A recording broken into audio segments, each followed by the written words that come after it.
స్నేహితులారా, ఈ సమయాన్ని బట్టి దేవునికి వందనాలు తెలియజేస్తా ఉన్నాను. ప్రేమపూర్వకముగా మిమ్మల్ని అందరినీ వాక్య ధ్యానంలోనికి ఆహ్వానిస్తూ ఉన్నాను. నా కడుపు చేదాయెను అనే ఆలోచనను మీతో కూడా పంచుకోవడానికి ఇష్టపడుతూ ఉన్నాను కనుక దేవుని యొక్క వాక్యమును మీరు ముగింపు వరకు ఆలకించాలని మీ కుటుంబ సభ్యులతో, తోటి విశ్వాసులతో ఈ వీడియో షేర్ చేసుకునండి. మీ ప్రార్థన మనవులను తెలియజేయండి. నమ్మకంగా మీ కొరకు ప్రార్థిస్తాము. ఈ వీడియో మీ ఆధ్యాత్మిక జీవితంలో ప్రయోజనకరంగా ఉంది అని మీకు అనిపిస్తే దయచేసి ఈ ఛానల్ను సబ్స్క్రైబ్ చేసుకునవలసినదిగా మనవి చేస్తూ ఉన్నాను.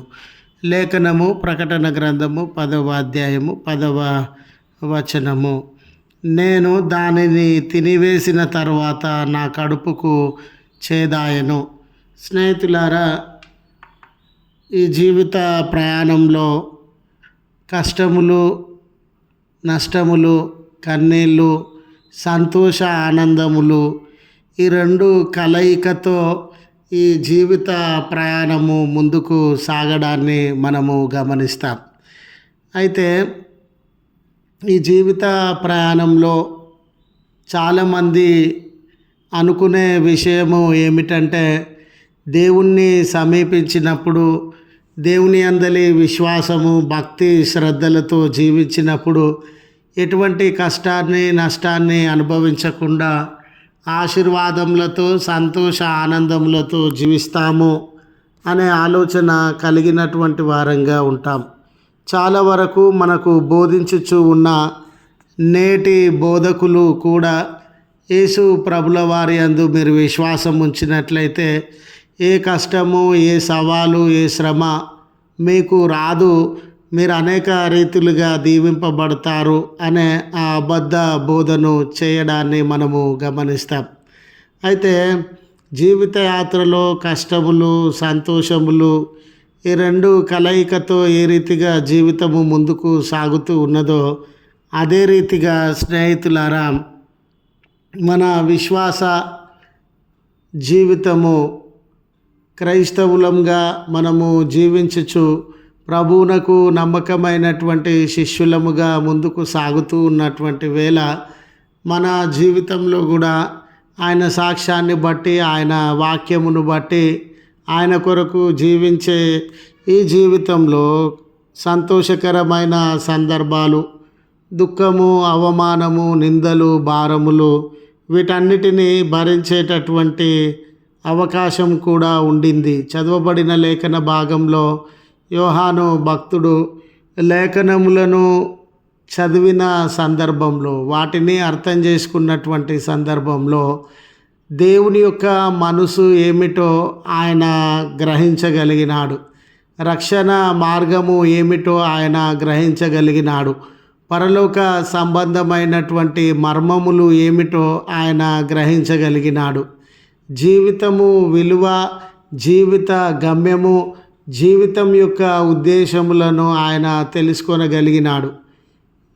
ఆయనలో అప్పటి వరకు లేనటువంటి జ్ఞానము, ఆయన జీవితంలో అప్పటి వరకు లేని వివేకము, తెలియనటువంటి సంగతులు ఎన్నిటినో ప్రయోజనకరమైనవి, దివ్యమైనవి, మానవ మాతృలు బోధించలేనటువంటివి, ఎరగనటువంటివి ఎన్నో విషయములను ఆయన ఆ పరిశుద్ధ గ్రంథము, లేఖనముల ద్వారా గ్రహించినటువంటి వాడుగా ఉండినాడు.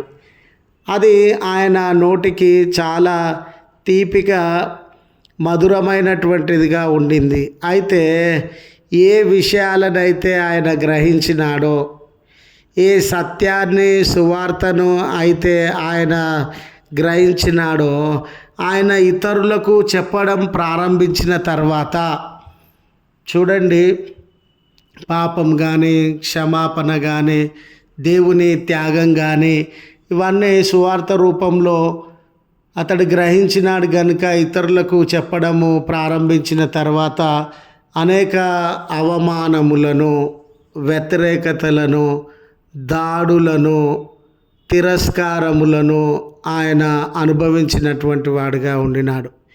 ఈ సువార్త అనేది ఆయన జీవితానికి చాలా మధురంగా, ఆయన నోటికి చాలా మధురంగా అనిపిస్తూ ఉంది. కానీ ఎప్పుడైతే దాన్ని ఇతరులకు ప్రకటన చేయడము, సువార్త చెప్పడం ప్రారంభించినాడో, కష్టాలతో, కన్నీళ్లతో, ఒంటరితనంతో, వ్యతిరేకతలతో, అవమానములు, భారములతో జీవించేటటువంటి వాడిగా ఉండినాడు.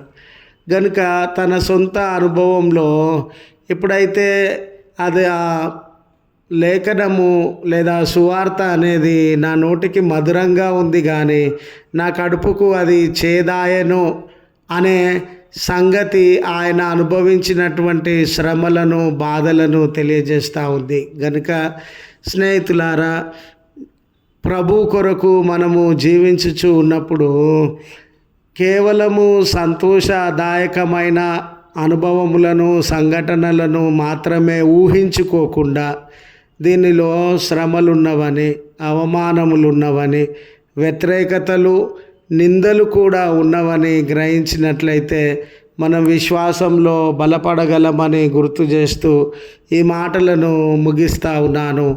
ప్రార్థించుదము. కృపగల తండ్రి, ప్రేమగల మా దేవా, మీ పరిశుద్ధ నామంనకు కృతజ్ఞతలయ. మా జీవితంలో విశ్వాసులంగా మేము జీవిస్తూ ఉండగా ఎన్నో శ్రమలు, కష్టములు ఎదురవుతూ ఉన్నటువంటి వేళ కృంగిపోక మీ అందరి నిరీక్షణతో జీవించగలిగిన మనసు, జీవిత విధానము మాకు అనుగ్రహించండి. ఈ దినపు దీవెనలతో మమ్మల్ని దర్శించండి.